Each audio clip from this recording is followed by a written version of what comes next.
하나님 말씀은 다니엘서 7장 1절부터 17절까지 우리 교독하겠습니다.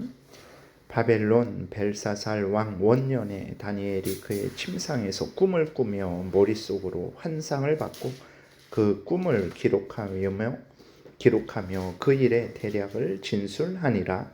다니엘이 진술하여 이르되 내가 밤에 환상을 보았는데 하늘에 내 바람이 큰 바다로 몰려 불더니 큰 짐승 넷이 바다에서 나왔는데 그 모양이 각각 다르더라. 첫째는 사자와 같은데 독수리에 날개가 있더니 내가 보는 중에 그 날개가 뽑혔고 또 땅에서 들려서 사람처럼 두 발로 서게 함을 받았으며 또 사람의 마음을 받았더라. 또 보니 다른 짐승 곧 둘째는 공과 같은데 그것이 몸 한쪽을 들었고 그 입의 이 사이에는 새 갈빗대가 물렸는데 그것에게 말하는 자들이 있어 이르기를 일어나서 많은 고기를 먹으라 하였더라. 그 후에 내가 또 본즉 다른 짐승 곧 표범과 같은 것이 있는데 그 등에는 새의 날개 넷이 있고 그 짐승에게 또 머리 넷이 있으며 권세를 받았더라. 내가 밤 환상 가운데 그 다음에 본 넷째 짐승은 무섭고 놀라우며 또 매우 강하며 또 쇠로 된 큰 이가 있어 먹고 부서뜨리고 그 나머지를 발로 밟았으며 이 짐승은 전에 모든 짐승과 다르고 또 10뿔이더라. 내가 그 뿔을 유심히 보는 중에 다른 작은 뿔이 그 사이에서 나더니 첫 번째 뿔 중에 셋이 그 앞에서 뿌리까지 뽑혔으며 이 작은 뿔에는 사람의 눈 같은 눈들이 있고 또 입이 있어 큰 말을 하였더라. 내가 보니 왕좌가 놓이고 옛적부터 항상 계시니가 좌정하셨는데 그의 옷은 희기가 눈 같고 그의 머리털은 깨끗한 양의 털 같고 그의 보좌는 불꽃이요 그의 바퀴는 타오르는 불이며 불이 강처럼 흘러 그의 앞에서 나오며 그를 섬기는 자는 천천히요 그 앞에서 모셔 선 자는 만만이며 심판을 베푸는데 책들이 펴 놓였더라. 그때에 내가 작은 뿔이 말하는 큰 목소리로 말미암아 주목하여 보는 사이에 짐승이 죽임을 당하고 그의 시체가 상한 바 되어 타오르는 불에 던져졌으며 그 남은 짐승들은 그의 권세를 빼앗겼으나 그 생명은 보존되어 정한 시기가 이르기를 기다리게 되었더라. 내가 또 밤 환상 중에 보니 인자 같은 이가 하늘 구름을 타고 와서 옛적부터 항상 계신 이에게 나아가 그 앞으로 인도되매 그에게 권세와 영광과 나라를 주고 모든 백성과 나라들과 다른 언어를 말하는 모든 자들이 그를 섬기게 하였으니 그의 권세는 소멸되지 아니하는 영원한 권세요 그의 나라는 멸망하지 아니할 것이니라. 나 다니엘이 중심에 근심하며 내 머릿속에 환상이 나를 번민하게 한지라. 내가 그 곁에 모셔 선 자들 중 하나에게 나아가서 이 모든 일의 진상을 물으매 그가 내게 말하여 그 일의 해석을 알려주며 이르되 그 내 큰 짐승은 세상에 일어날 내 왕이라. 아멘. 기도드리겠습니다. 살아계신 하나님 아버지 감사합니다. 이 시간 하나님의 말씀을 전하고 듣습니다. 성령께서 역사하셔서 하나님의 뜻을 잘 깨달아 알게 도우시고 하나님이 또 알려주시는 대로 잘 믿고 따르는 우리 모두가 되게 도우소서. 감사드리고 예수 그리스도의 이름으로 기도드렸습니다. 아멘. 예, 오늘 본문을 이제 또 내용을 살펴보겠습니다. 그래서 1절에 보게 되니까 바벨론 벨사살 왕 원년에 이렇게 이 다니엘이 하나님으로부터 환상을 받았다 그랬어요. 그러니까 이게 5장에서는 벨사살 왕이 죽는 내용이 기록되어 있죠. 그리고 6장에서는 이제 다니엘이 사자굴에 던져졌다가 이제 하나님으로부터 하나님에 의해서 구원을 받은 내용이 기록되어 있고 7장은 오히려 벨사살 왕 원년이라 그랬어요. 벨사살 왕이 이제 왕이 된 그 시작되는 해. 그러니까 이 7장은 사실은 5장보다 앞에 있어야 되는 거죠. 그러니까 성경이 꼭 이렇게 시간 순서대로만 기록된 것은 아닙니다. 대부분 그렇게 됐지만 이렇게 시간 순서가 이렇게 바뀌기도 해요. 뭐 큰 의미 없죠. 하나님의 뜻을 알려주면 되니까. 그리고 8장에 또 보게 되면 다니엘이 처음에 나타난 환상 후 벨사살 왕 제 3년에 그랬어요. 그러니까 7장, 8장이 5장보다 사실은 앞에 있어야 되는 거예요. 그냥 참고로 그렇게 아시면 되겠습니다. 그래서 중요한 것은 무엇입니까? 과거에 있는 일이든 뭐 지금에 있는 일이든 하나님의 뜻을 알려주려고 이 다니엘서가 기록된 것이기 때문에 꼭 순서대로만 기록해야 되냐 그러지는 않습니다. 그러면 우리가 그것을 이해하고 보면 되겠고, 그 다음에 다니엘이 꿈을 꾸며 머릿속으로 환상을 받고라고 이렇게 기록을 하고 있죠. 1절에 다시 보니까 바벨론 벨사살 왕 원년에 다니엘이 그의 침상에서 꿈을 꾸며 머릿속으로 환상을 받고 그 꿈을 기록했다 그랬어요. 그 2절부터가 꿈을 꾼 내용인데, 이게 다니엘이 자기가 꿈을 꾸고 싶어 갖고 꿈을 꾼 것도 아니고 우연히 어쩌다가 꿈을 꾼 것도 아닙니다. 꿈을 꾸고 환상을 받았다 그랬어요. 그러니까 하나님께서 다니엘에게 꿈을 꾸게 하신 것이고 다니엘에게 환상을 이렇게 보여주셔서 하나님의 뜻을 알려주신 것이라는 것을 우리가 잊지 말아야 됩니다. 그래서 다니엘 개인의 꿈이 뭐가 중요합니까? 우리가 왜 다니엘 꿈을 듣고 다니엘 꿈을 따라야 됩니까? 그럴 의미 필요가 없는 거예요. 근데도 다니엘의 꿈이, 다니엘이 본 환상이 중요한 것은 하나님이 다니엘의 꿈을 통해서, 다니엘에게 환상을 통해서 하나님의 뜻을 알려주셨기 때문에 우리는 이 다니엘이 꾼 꿈을 이렇게 중요시하고 있는 것입니다.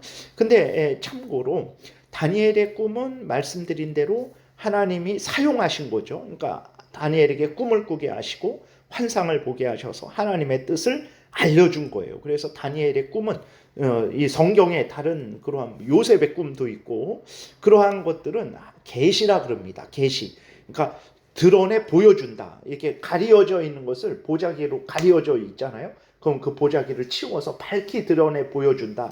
그걸 계시라 그래요. 우리가 하나님의 뜻을 알지 못하는데 하나님이 하나님의 뜻을 밝히 알려준 거예요. 뭐 꿈을 통해서 알려주든 환상을 통해서 알려주든 아니면 말씀을 가르쳐서 말씀해 주셔서 알려주든, 이것들은 다니엘의 꿈은 그냥 일반 개인의 꿈이 아니고 계시라 그래요. 그러니까 하나님이 그 다니엘의 꿈을 통해서 하나님의 뜻을 알려준 거죠. 그렇기 때문에 이 계시는 우리 모든 하나님의 택한 백성들이 따라야 돼요. 왜 그러냐면 그건 하나님의 뜻을 보여준 거기 때문에 말씀드린 대로 다니엘의 꿈은 개인이 다니엘이 꾸었지만 그런 일반적인 꿈이 아니라 하나님이 그 꿈을 통해서 하나님의 뜻을 알려준 계시이기 때문에 모든 사람들은 이 다니엘의 꿈을 믿고 이제 따라야 되는 거죠.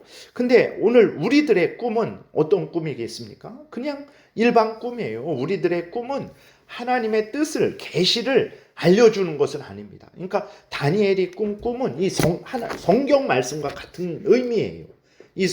왜 그러냐면 그 꿈을 통해서 하나님의 뜻을 알려주고 그것이 성경에 기록됐잖아요. 그러니까 다니엘의 꿈을 통해서 하나님의 절대적인 말씀을 우리에게 알려준 건데, 예를 들어서 여러분 제가 어젯밤에 제가 꿈을 꿨습니다. 여러분 그러면서 이 자리에서 제 꿈을 얘기하고 제 꿈을 해석하고 그러면서 여러분들이 저의 꿈을 따라야 됩니다. 그러면 어떻게 생각하시겠어요? 아니 목사님의 꿈을 왜 우리가 따라야 됩니까? 왜 그런 생각을 합니까? 다니엘의 꿈은 하나님의 뜻이죠. 하나님의 말씀이에요. 그러니까 따라야 되지만 제가 꾼 꿈은 그냥 저의 꿈이에요. 하나님의 말씀이 아닙니다. 그렇죠? 무슨 얘기인지 알겠죠? 그래서 물론 하나님이 우리에게 인생을 살아가는데 여러 가지 어렵고 힘들고 아니면 긴박하고 중요한 일이 있을 때 하나님이 때로는 꿈을 통해서 어떤 환상을 통해서 우리를 하나님의 뜻을 알려주세요. 근데 그것을 계시라 그러지 않아요. 계시는 하나님의 절대적인 뜻을, 하나님의 말씀을 우리에게 알려주는 거예요. 근데 우리가 일반적으로 하나님께 기도하고 은혜를 구했을 때 어떤 환상을 보기도 하고 어떤 꿈을 꾸기도 하잖아요. 그건 조명이라 그래요. 조명. 그러니까 이미 드러난 하나님의 뜻을 우리가 잘 모르잖아요. 이렇게 해야 되나, 저렇게 해야 되나, 이쪽으로 가야 되나, 저쪽으로 가야 되나, 이 일을 어떻게 해야 되나. 그래서 간절히 기도할 때 우리가 어리석고 부족하니까 하나님이 지혜를 주시는 거예요. 지혜. 개인적으로. 그래서 하나님에 대해서, 하나님의 뜻에 대해서 우리가 그 도움을 받는 거죠. 그러한 조명이라 그래요. 조명. 그래서 우리의 꿈은 절대적인 게 아닙니다. 그래서 다니엘의 꿈은 하나님의 그것을 통해서 계시, 하나님의 뜻을 알려주는 거기 때문에 절대적으로 우리가 믿고 따라야 되지만, 우리가 꿈은 이렇게 모든 게 다 하나님의 조명도 아니에요. 밝혀준다라는 거예요. 이 불이 어두우면 조명을 켜잖아요. 조명해주면 밝아지잖아요. 어리석고 미련한 우리들이 성령께서 도와주시는 거예요. 근데 그것은 결국은 무엇이냐면, 내가 어떤 환상을 봤어요. 어떤 꿈을 꿨어요. 아주 특별하고 그런 일이에요. 그러면 그럴지라도 내 꿈은 무엇을 기준으로 점검해야 됩니까? 내 꿈이 사탄이 준 건지, 아니면 내가 스스로 생각한 건지, 아니면 하나님이 나를 조명해 주신 건지, 도와주신 건지, 무엇으로 발견하겠어요? 무엇으로 점검하겠습니까? 희한했다니까, 신비했다니까, 그것으로 점검하겠어요? 아니요. 결국은 성경으로 점검해야 돼요. 내가 꾼 꿈이, 내가 기도하면서 어떤 신비한 체험을 했는데 이것이 정말 하나님이 도와주신 것인가? 하나님이 응답해 주신가? 그걸 무엇로 이렇게 점검합니까? 결국은 성경으로 점검을 해야 되는 거예요. 성경과 다르면 아무리 내 앞에서 하늘에서 불이 내려왔을지라도 그거는 따라가면 안 돼요. 네. 성경에 맞아야 돼요. 그러니까 다니엘의 꿈과 우리의 꿈의 차이를 아셔야 됩니다. 다니엘의 꿈은 하나님이 그 꿈을 꾸게 하시고 그 꿈을 통해서 우리 모두가, 모든 시대 모든 하나님의 백성들이 믿고 따르는 하나님의 법을, 하나님의 뜻을 알려주신 것이고, 그래서 그걸 계시라 그래요. 절대적이죠. 근데 우리의 꿈은 그냥 하나님이 밝히 비춰주시는 거예요. 어리석고 미련하고 불안해하고 두려워하는 우리들을 위로하시고 격려하시기 위해서 좀 이렇게 힘을 주시는 거죠. 그러니까 절대적인 건 아니에요. 물론 그것도 점검해야 되는, 성경으로 점검하고 맞으면 위로를 받고 개인적으로 참 감사하고 힘을 내서 하나님을 따라 살아가면 되는 거예요. 그 꿈을 내가 여러분들에게 말해갖고, 그러니까 여러분들도 제 꿈을 다 따라오세요. 그러면 안 돼요. 그건 개인적으로 내가 하나님께 참 힘들고 어려운데 하나님이 날 위로하시고 인도하신 개인적인 은혜로 내가 받고 살아가면 되는 거예요. 우리 모두가 함께 따라가야 될 것은 무엇입니까? 이 하나님의 성경 말씀이라는 것을 우리가 그렇게 항상 마음에 새기면 되겠습니다. 그 다음에 2절부터는 이제 다니엘이 환상을 본 내용이 기록이 되어 있어요. 근데 어제도 말씀드렸지만 성경은 성경으로 해석해야 된다 그랬잖아요. 이 다니엘이 꾼 꿈이 정말 하나님의 뜻이고, 여기에 대해서 해석할 때 어떻게 해야 되냐? 성경으로 해석해야 된다 그랬어요. 그러면서 이 본문 자체에서 이야기를 해주고 있고, 또 창세기도 참고하고 계시록까지 전체 성경을 참고해서 이 다니엘서 7장을 해석을 하는 거죠. 그랬을 때에 이 꿈에 대한 내용이, 해석이 15절부터 그렇게 나오고 있어요. 그래서 15절부터 보게 되니까, 나 다니엘이 중심에 근심하며 내 머릿속에 환상이 나를 번민하게 한지라. 도대체 이게 무슨 하나님의 뜻일까? 이런 바람이 사방에서 불어서 바다로 가고, 바다에서 짐승 넷이 올라오고, 그 짐승은 어떻고, 둘째 짐승은 어떻고, 셋째 짐승은 어떻고, 그 다음에 이제 9절부터는 하나님의 나라, 영원한 하나님, 우리 구주 또 예수 그리스도를 보여주고 있는 건데, 도대체 그 의미가 뭘까? 다니엘이 번민을 한 거예요. 그래서 다니엘이 어떻게 했습니까?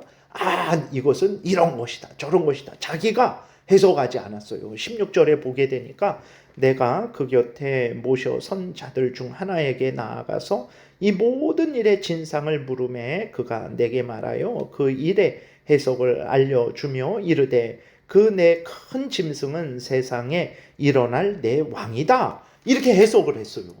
그러니까 제가 어떤 예를 들어서 다니엘이 너무나 놀랍고 신비한, 이건 하나님이 역사한 꿈이니까 다니엘이 번민하게 되는 거죠.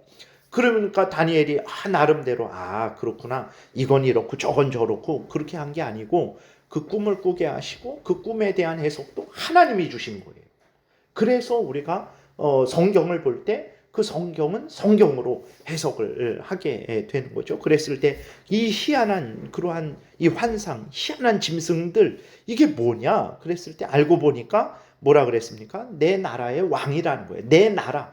이게 이 세상에 있을 그 내 나라, 나라를 의미하는 거예요. 나라의 왕들을 의미하는 거죠. 그러니까 이게 다니엘서 2장에 금신상이 있잖아요.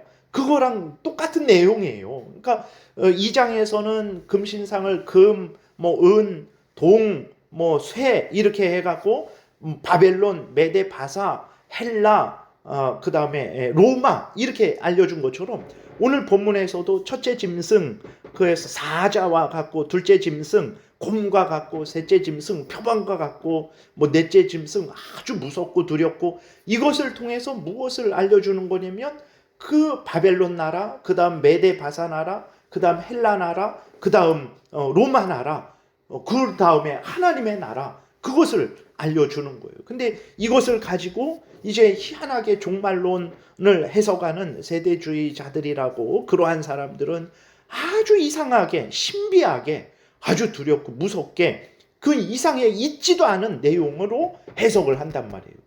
그러니까 그러면 안 되죠. 성경은 분명히 이 짐승들은 나중에 있을 내 나라다, 내 나라의 왕들이다, 이렇게 말하고 있으면 우리는 이 짐승들을 그렇게 해석을 해야지, 어떤 이상한 종말 때 이상한 나라, 희한한 나라, 희한한 짐승들 나와서 그렇게 해석을 하면 안 되는 거죠. 그래서 보게 되면 이제 그 7장을 해석하실 때 2장도 참고하시고, 그랬을 때에 그 2절에 다니엘이 진술하여 이르되 내가 밤에 환상을 보았는데 하늘에 내 바람이 큰 바다로 몰려 불더니 그랬어요.